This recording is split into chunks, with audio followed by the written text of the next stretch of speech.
Hi everyone, welcome to Nature Walks with Gabe. I'm here today with my friend Kristen. She is a naturalist and a good friend from university days of old, and she has always known more than I do about all sorts of wonderful nature things. And so I'm very excited to have her as my guest scientist on for today. And we are here at Presqu'ile Provincial Park. It is the end of April 2023, and we're gonna go around and hear and see as much as we can. So come along for an adventure. And already we can hear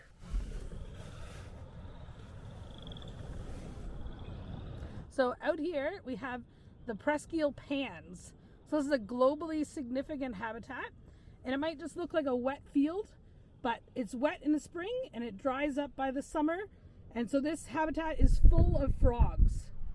So you might be able to hear the chorus frog calling in the distance.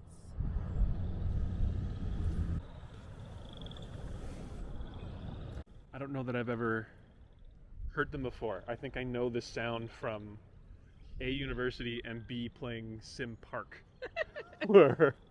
Yeah, I mean, they're not overly common, and they're an early frog, so a lot of people miss them. Like they can be abundant where they are, but other areas they're not as abundant. But yeah, they do tend to call a lot earlier, so if you're not out early spring, then you can often miss them. Chorus frogs are the #1 species found in the Pannes, but we also have spring peepers that come in here, leopard frogs, toads, and they all come to the Pannes to breed because there's no fish in here, which means that there's fewer predators for the baby tadpoles. By the summer, this will all be dried up and it'll be a new habitat filled with different creatures. That's so cool. I didn't know that. Are most of the frogs done at this point of the year, like in April? Is it? No, because you hear them calling into the summer more so as well, but yeah. So there's different levels of callers. So you start with you have your spring peepers, your chorus frogs. They're like the first callers, and they start early. And then as you move through the spring, you get different frogs. So then the toads start calling, leopard frogs, and then like the bullfrogs and green frogs don't often start until June. Oh, do you have all those species here at the park? Yeah, there's at least 8 of them, I think. Awesome. But, yeah. And then because we had that really warm day a few weeks ago, that Crazy. kind of threw everything off. Because the frogs they want to all breed at the same time because that's your best chance to find a lady. Right. And so they all breed at the same time. So if you get a really warm day like that, it sometimes speeds everybody up because they think they're running at a time. And then they all go. So like I was out that night of that warm weekend when it was like 20 degrees. Yeah. And there was already like toads and leopard frogs calling because in their mind they thought that it was time. Spring, yeah, so, chorus frogs are almost done. Spring peepers are pretty much done. And then we'll move on to the other frogs. All right. Yeah. Very cool. Yeah. I did not know about this this habitat, so it's really cool. And if you come back here in the fall, there's lots of interesting wildflowers that are found in the Pannes that are not found in other areas. So things like gentians and grass of Parnassus is another one. So you have to come here in September to see those unique wildflowers. Cool. Science. We have reached the tip.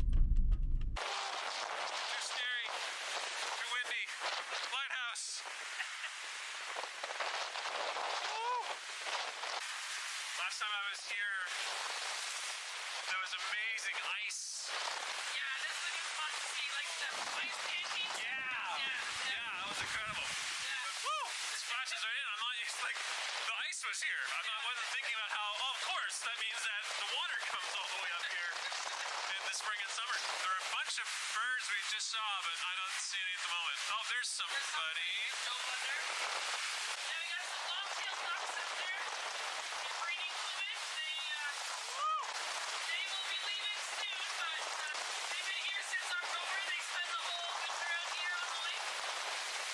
Where will they go? Yeah, they'll go up north. Most of our duck species actually prefer to breed in the boreal forest. So Presqu'ile is really good for ducks in the winter. We come in March. As the ducks all wait here for the ice to melt up north. So it can be really good. Like you can have up to 20 species of waterfowl on a good day. So Wow. yeah. But the long-tailed ducks are here from like October to May. There's a bufflefish. I feel like we're not going to see a lot more right here. I don't think so. This A little bit windy, yeah. While we were at the tip of the park, Kristen also showed me some trees that were of particular interest due to ecological changes happening at the park.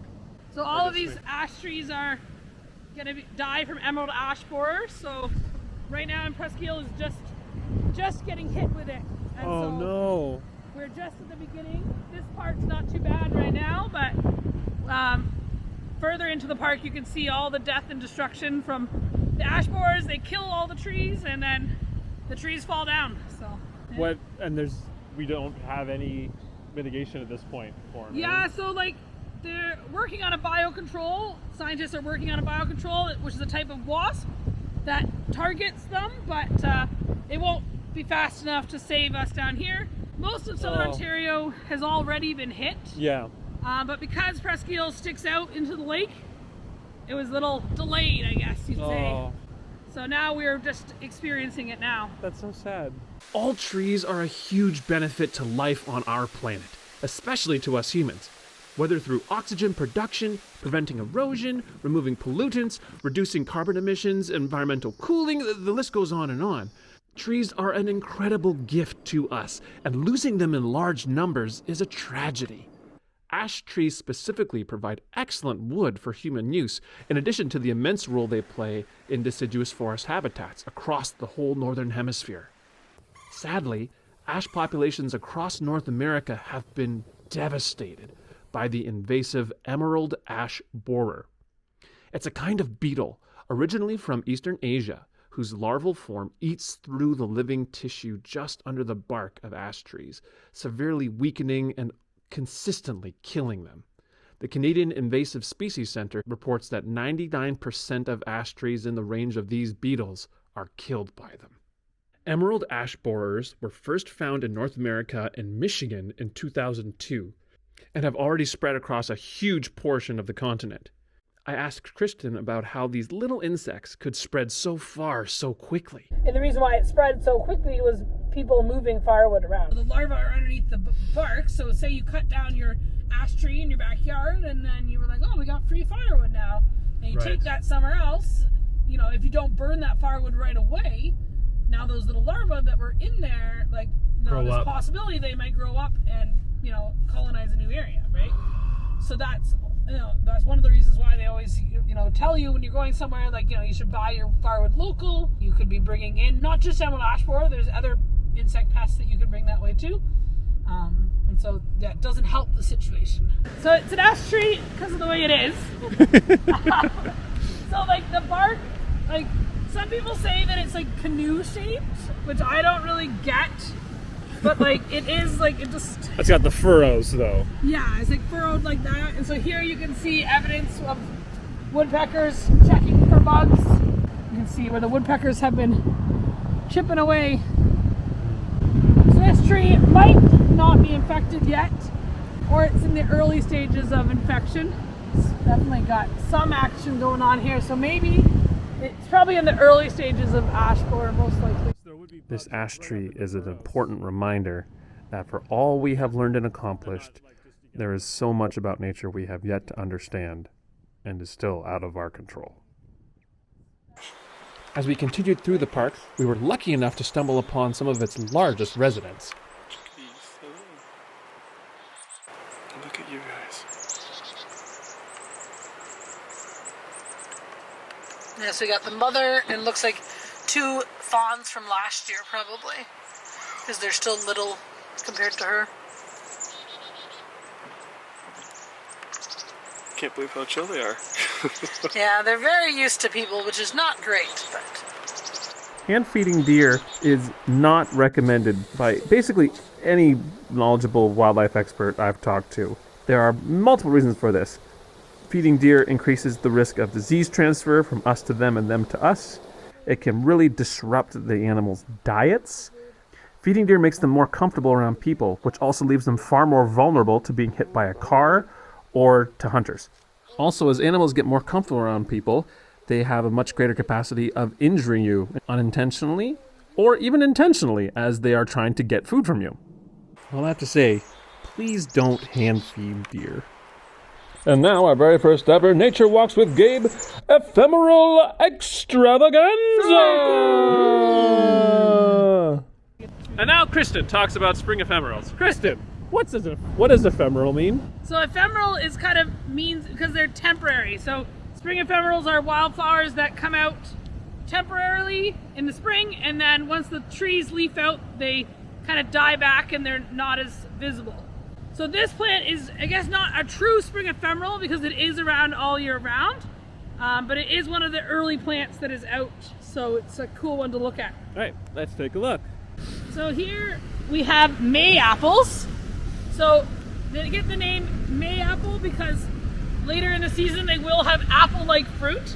And what kind of habitat does this usually grow in? Yeah, they get forested. So this area is almost probably a little too exposed for it. Right. So it's probably a remnant of the fact that there used to be more trees here. But what's cool about them is they come out in the spring. So they don't know what the temperature is going to be like. We might have some late frost. And so when they come out, their leaves are wrapped around the stem in order to kind of protect everything. So that if there is a frost, there's less chance that the plant is going to get killed by the frost because it's all tucked together to keep itself warm. And then as they get bigger, they'll unfurl and the leaves will come out and they'll kind of look like little umbrellas. And then underneath the umbrella, there'll be a white flower that comes out in May, which will eventually become the apple. Cool. Can you eat them? I believe you can eat the apples, but I think there's only a small window that you can eat them. So you really have to know your wildflowers because I believe other parts of this plant are quite toxic to humans. They're not good for you. So it is possible to eat the apples, but I would not recommend it because it's a risky thing. Like eating fungus. You better know what you're doing. Yes. There you go. Mayaples. Probably don't eat them. Probably. Okay, we're now in the middle of the park. Yeah? Yeah, give or take, yeah. At Job's Woods Trail. We're gonna see what we can see. All right, what do we have here? All right, so here we have Trout Lily. So this is one of your spring ephemerals. Comes up, it's one of the early ephemerals. So they get the name Trout Lily because they kind of look like the patterning of a trout. They're speckled. Yeah, speckled like a trout. And so it is a colonial species. So a lot of this is probably, it could all be the same plant or maybe two plants that have merged together. And so most of the time it comes up with just one leaf and it doesn't flower. So you can see these are just one leaf plants here. But then eventually when it's big enough and strong enough, it will grow two leaves and then it will flower. So here we can see, since it's a dark day, they haven't opened because they know there's no pollinators out today. So they keep them shut to protect the flower. Sorry. They actually open and shut the flower. Day by day. Yeah. So a lot of species will do that. Because again, remember in the spring you don't know what the conditions are going to be from day to day, so you need to protect your little flower. And so since these guys are so early, they can open and close the petals based on sunlight, basically. So it's not sunny today, so they keep them shut. And so again, you want to protect yourself in case the frost comes. Awesome. That's so cool. So how early will they come up? The leaves are up fairly early. The flowers are just coming out, at least here in the Presqu'ile, they're just coming out in the last week. I walked out here a few weeks ago and there was no flowers, and now there's a couple flowers. Interesting thing too is that these plants actually do better when they get disturbed. So they flower more when there's disturbance. So the problem when you're a colony like this is you just... Ah! Am I helping? So, no? For example, if a tree fell and divided this colony in half, and then they're more likely to flower when something splits up the colony. But when they're just living happily like this, that's why there's not very many flowers in this giant patch. We only got, 4 flowers in here? Something like that, yeah. So, yeah, because it's one big group, they don't flower as often. So when there's a disturbance, like a tree falls or maybe a deer or an animal walked through here and ripped up some plants, then it would cause more to flower. So sometimes people often like this plant in their gardens because it spreads out really nicely and it's a nice early spring plant. Mm-hmm. But sometimes if you don't disturb it, then you just end up with a bunch of leaves and no flowers. That's so interesting. Yeah. Do we know what's the mechanism of of that. Yeah, I don't know like how the plant knows when it should flower and when it shouldn't. All these plants would be connected to each other through the root system, right? Their colonial root system. So maybe if certain number of plants are disturbed, they know that plants can show stress, right? They can communicate with each other. And if there's too much stress, it's like, oh, we better flower because we can't produce seeds if we don't flower, right? Right. They think they're dying, so you better get the seeds out there so that... Because our last chance. Yeah, there's our last chance, right? So it could be something like that. I don't know. I'd have to look into it more. But Really cool. Yeah. So, awesome. Trout Lily. there you go. There you go. True spring ephemeral. Yep. All right, here's a spring ephemeral. It's not very pretty. So this is blue Cohosh, another one of your spring ephemerals here. So early season, it's very purpley blue. And then as it gets bigger, it'll go green. It does have flowers. This one's got a little bud on it, so it'll flower soon. Yeah, it's another one of those early spring plants. And later in the season, it doesn't look very striking, so people don't realize that it's anything. So a lot of these spring ephemerals, they flower now because there's less competition. So some of the trees might be in flower, but most of them aren't in flower yet. And so they can get all the pollinators' attention without competition. And then also once the leaves come in, it gets very dark down here. And so these kind of plants kind of just have to hang out. So you want to do your most taxing thing right now. And so producing flowers and seeds is the most taxing thing for a plant. And so if you're on the forest floor, if you want a chance, you have to do it early. It's interesting because it's very hard to see. So like I always know that this spot has some, but like because it doesn't stand out very much. It's it's subtle. Yeah.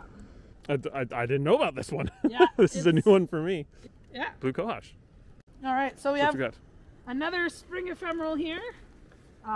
Again, because it's a cloudy day, their flowers are also kind of closed up like the trout lily.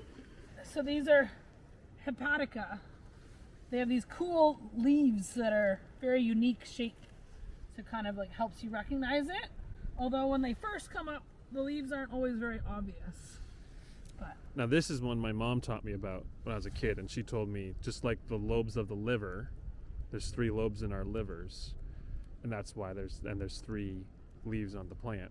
So it's like Hepatica means liver, I guess, in Latin or Greek or something. There's a bunch around here. yeah, there's a bunch Looks in this like. little spot. Yeah. That's I always cool. find it interesting how like spring ephemerals can be very patchy. Mm. Like there's like nothing, and then all of a sudden it's like boom. Except trout lily. There's lots of trout lily. They just go everywhere. There's lots of Mayapple back in there too. Cool. Yeah. Oh, look at that. I know they're really good. Wow. The wrong way. But. That's amazing. Trilliums take years before they flower for the first time. So that's the reason why you don't want to pick these things, is because it takes a long time for a plant to get big enough to have a nice big flower. That's a big flower. They only put one flower. So they put all of their effort into the one flower. Red trilliums are, I don't know if you've ever smelt a red trillium. I don't know that I've smelled any Trillium, honestly. All right. Well, these guys have been open for a few days now, so they may not smell, but these trilliums actually smell gross.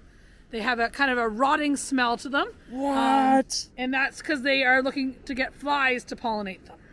That's so cool. It's like a corpse flower. Yeah, yeah. Like So that red flower is the color of meat, and then they stink.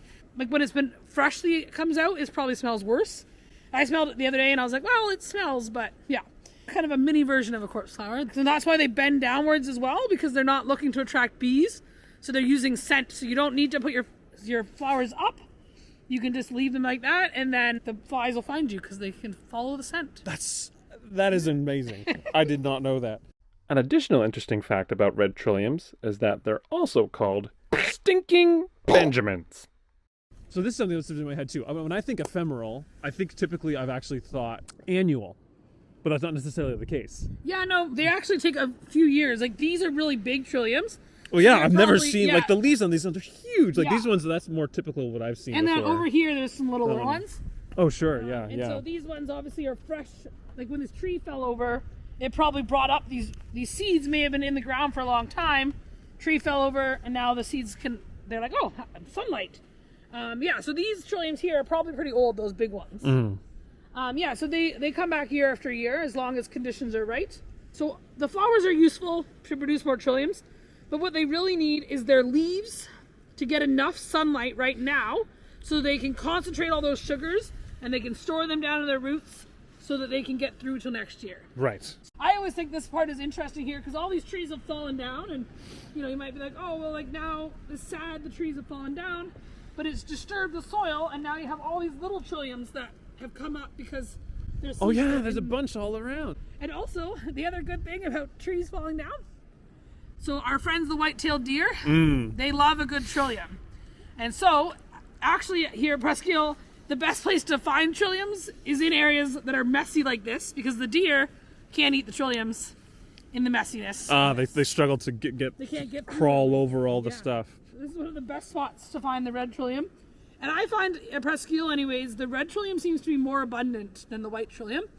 Could be that the deer really like white trilliums. Maybe they don't like red trilliums as much because they stink. I'm not sure. That's just my Maybe. guess. Yeah. And red trilliums tend to flower a bit earlier than the white trilliums too. So I haven't seen any white trilliums in flower yet. But these guys, some of them are already pretty much done too, so they're finishing up. That's so cool. I didn't know any of that. And that closely related species like that, the red and the white trillium, would have different strategies. Yeah. Is so cool. Yeah, I guess it would be an interesting question as to why the red trillium went a different direction. It could just be that taking advantage of, you know, flies are early as well, and so... Yes, I've already seen quite a few. Right? So you're Yeah. in competition. Right? All of these spring ephemerals are in competition for the pollinators, right? They all have to convince the pollinators, come over here. There's also less pollinators out right now because a lot of things Sure. aren't out yet. So maybe it was something along the lines of evolution was like, well, if we attract flies, nobody else is attracting flies, right? I mean, down in the Carolinian zone, you'll have like skunk cabbage, which does the same thing, attracts flies. Yep. But here, anyways, the red trillium has the monopoly on the flies. So, Very cool. you know, instead of competing for bees and wasps, you just say, hey, I'll take the flies. So there you go. Very cool. Well, thank you so much, Kristen, for sharing your knowledge and your passion for nature and all these things, and just good to see you again. Yeah, it was a good little afternoon. I mean, weather didn't cooperate, but that's all right. Yeah, even if it's raining, you can go and find joy and wonder wherever you are today. See you next time. Lord Jesus, thank you for this day, for this wonderful creation you've made. Good friends to share them with, and your care over all these things. Amen.